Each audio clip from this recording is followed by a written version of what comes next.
Olá, eu sou a professora Priscila Guedes e nessa aula nós vamos aprender um teorema que diz respeito às raízes complexas de uma equação algébrica que tem coeficientes reais. Mas antes de irmos ao teorema, vamos observar aqui um exemplo.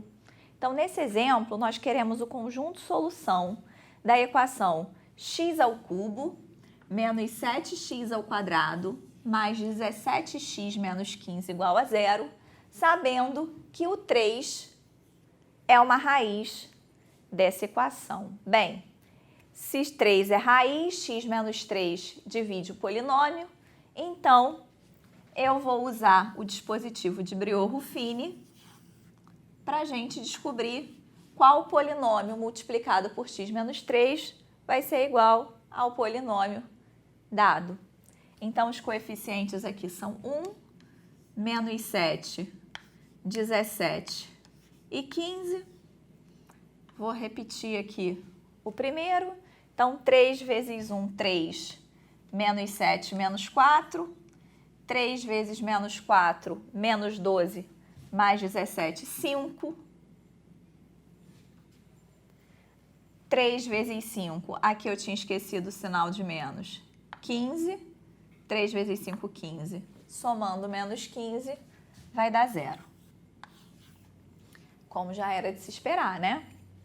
Então, significa que eu posso reescrever a equação da forma x menos 3, que multiplica x ao quadrado, menos 4x, mais 5, igual a zero.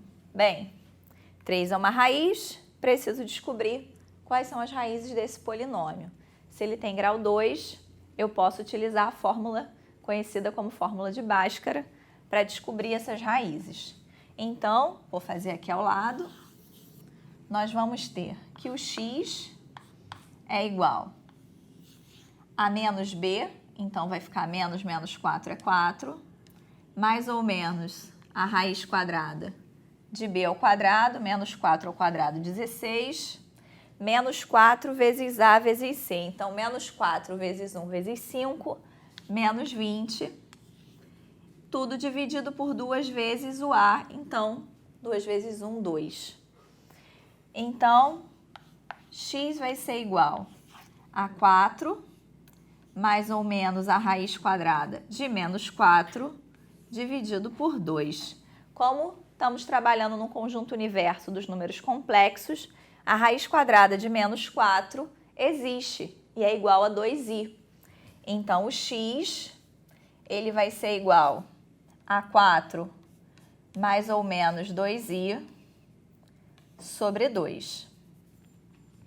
Colocando o 2 em evidência no numerador, simplificando com o 2 do denominador, nós concluímos que x é igual a 2 mais ou menos i. São as outras raízes da minha equação. Então, o conjunto solução é o conjunto que tem os elementos 3, 2 mais i e 2 menos i. Vamos lembrar que, olhando para esses dois complexos não reais, a gente tem que a parte imaginária de cada um deles é oposta, né? Enquanto a parte real é a mesma. Isso acontece e nós chamamos esses números de números conjugados, né? Então, o 2 menos i é o conjugado do 2 mais i e vice-versa.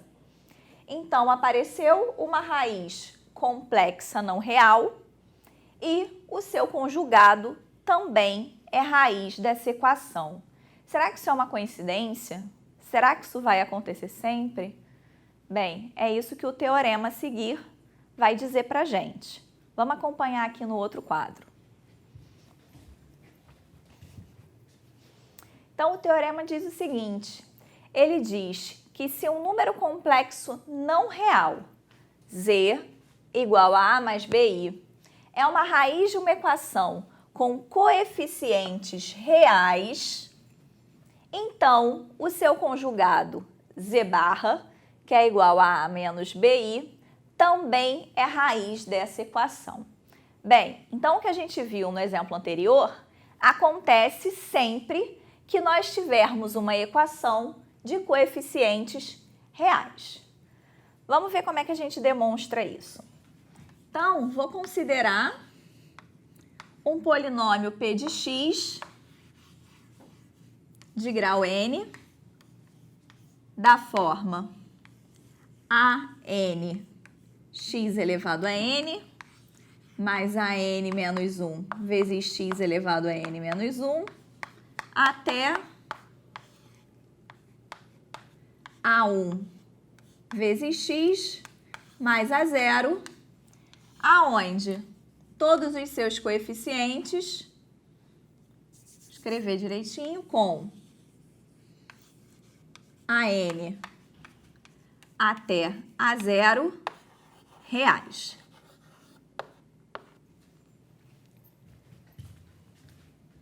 Então, vou considerar Z da forma A mais BI não real, raiz de P de X, ou seja, P de Z é igual a zero.